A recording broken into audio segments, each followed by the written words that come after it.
All right, Redfire project here. She ideally would be ready to hit the key and fire it up, but unfortunately, no, she's not cooperating. There's my checklist. Most of the stuff's checked off. We do have progress, though. Okay, so it now recognizes that the doors are shut. The dome light will go off in a second based on its little timer, but all the harnesses for the doors have been put in. Window motors,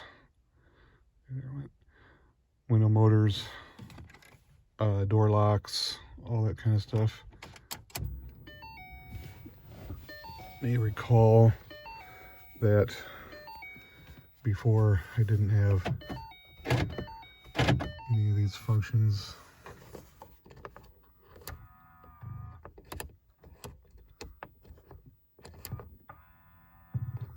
Now all of that stuff works. Yes, I had to modify this switch is from the 12, but it works. So everything from the 12 is now in the 07. Looks like I need to switch these locks. They're physically the same, but look like a different color. That's kind of a blue color and that's kind of a green color. So I think I'm going to swap those. See the difference there. All my controls work there. Temperature outside, you can see it's nice and warm. Probably still have some faults. The ABS isn't hooked up, and I haven't programmed the tire pressure things. I don't have the PATS symbol. The brake,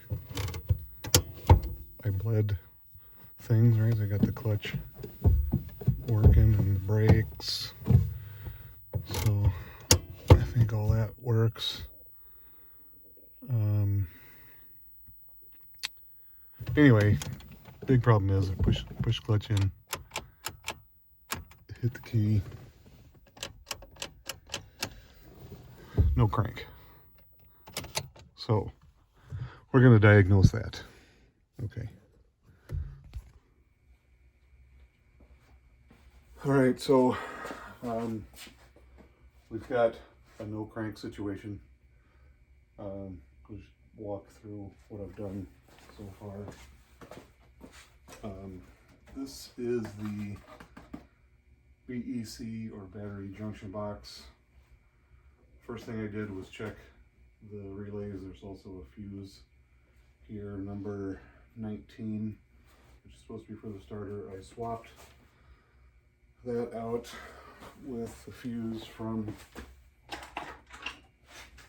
2007. The relays are different. I did swap one of the fuses, and I moved relays. I traded relays under here. Still didn't work. So basically, I've got the battery on a tender. I've got the fluke here, which I got from a good friend. Shout out to Mr. Lee Blue for giving me that. My Craftsman one died. So we've got plenty of battery voltage. I did check down at the starter, so there's a lead from the battery that goes to the starter, which is the B post, probably for battery. I've got full voltage down there. I did hook up the light tester to that lead, got inside, worked the key with the clutch, and nothing on the smaller wire, which is the S, which would be coming from the starter. So that comes from this starter relay signal here. So I went through the process of checking the starter relay circuit tree. So I doubt you'll be able to see this. Let me turn on some lights. There's multiple posts on this 4-pin. So we've got, this is 30, numbered 30. This would be hot all the time. So I check that in the BEC, it is. When it gets the trigger from the ignition switch, it would energize this lead, which is, if I remember, 87. Yep, 87. So I took the positive, or I took the connector on the light tester from the positive post and touched the connection in the BEC to make sure I have a connection. I do. It grounds through the starter, so that connection should be good. On the 85, 86, I'm sure you guys can't see that, but these two sides here, there's a coil that goes through here. When that energizes, this is normally open, so when that coil energizes, it will close the switch and make the connection here. I'm not getting anything to signal this coil to close the relay. Okay, I did also check the connection using the positive side of the battery to ground, and then so I got a connection on the one side, the other side that should be energized when you turn the key. I put the light tester in the battery junction box, got in the car, pushed the clutch in, turned the key, nothing. So I went to the clutch pedal position switch, they call it, Ford called it, clutch pedal position switch, or clutch safety switch. Basically, it has to be depressed in order for that to work, to get safely start the car. So I checked that one side goes to ground. The other side, when you go from the key start position, should energize and go through that clutch pedal position switch. No power there. Before I checked that, though, I did make sure I had continuity. So the switch does have continuity. The switch also has a self-adjuster there. It kind of ratchets out. So I pulled it out all the way, put it back in, pushed the pedal and make sure it's self-adjusted. Again, just because all this stuff's been swapped. It self-adjusted. Like I said, I tested it for continuity, but I've got no power there. So I went to the smart junction box, which is in the kick panel, just under this part of the car. Fuse F27 is 12 volts that feeds the ignition switch. So I checked the fuse. The fuse is good. I had the key in the ignition when I opened the door, battery's hooked up, and I got the door chime going. When I pulled the fuse to check the voltage, the door chime stopped, so that was a good sign. I did use the fluke to test voltage, and I've got full battery voltage at the fuse location. So put the fuse back in. So I've got power to that fuse, which would indicate that the ignition switch is being fed. The ignition switch does cause things to happen, right? When you turn the ignition switch, you can see the gauge sweep and the lights light up to go through their cycle. It does make it possible then an accessory or on for the windows to roll up and down. things of that nature, turn signals to work, all that. So there's no PATS warning light. So I don't think that's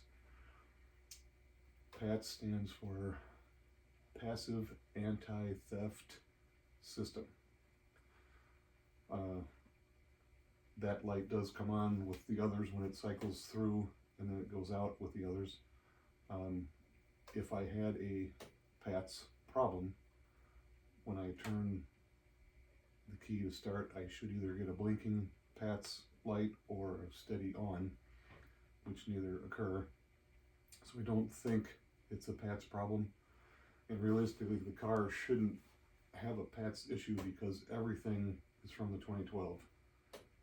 All the modules, instrument cluster, PCM, BEC, smart junction box, all the harnesses. I mean, every stitch of wire in this car came from the 12. Seat belts, airbags in the seats, everything.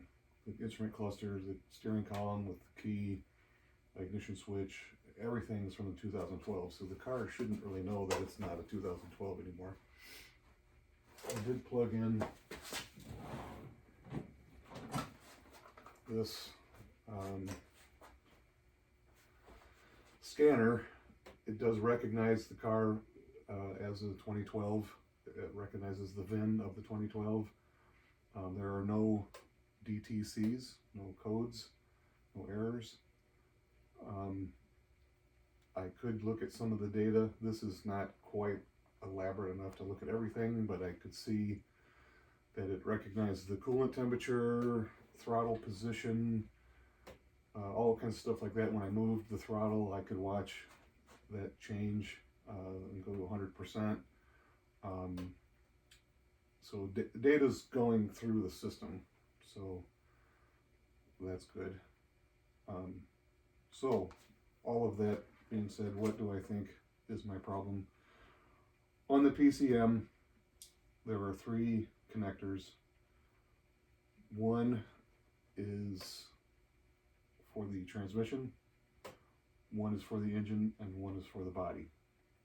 The engine one is the top one. I need to confirm which one the body is. I think it might be the middle one. I'll double check that, but I'm gonna look at the pinout. When I looked up the wiring diagram for the start circuitry, basically the ignition switch gets its power from that fuse, which it seems to be getting. Then it goes through this BEC.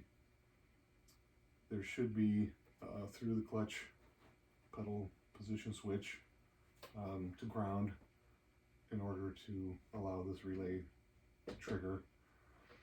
But there's a connector on the body connector that is 16. That's the feed. That's pin number 16. That's the feed for the ignition switch through the harness into the PCM. So that's my next step. I'm going to check that. I'm not exactly sure. I think I'm going to check it with the fluke and see if I have resistance or not. I think that might be the issue. I was hoping to start the car. I've got the coolant in it, put some gas in it. The X pipe is on with the cats plugged in. Drive shaft is on. The GT front sway bar is on. All the front suspension is hooked up. Clutch and brakes, I believe I've got them bled. I won't really know for sure till I actually try to work everything, but I think I got all the air out of that. So I think other than this pesky problem, you'd think it would be easy, but no. I'm a little cranky because this is no cranky, but we'll figure it out. So stay tuned. Doing a little inspection here. This is the center plug. I didn't pay a lot of attention to this while I had it apart. This is the little cover that goes over that connector, and it was broken. You can see the crack and the hole in it, and if I look right there, there's some damage. If indeed that is my body harness, it's possible I've got some damage there, and by unplugging things and plugging back in could be my problem. So I'm going to investigate further and we'll see what happens.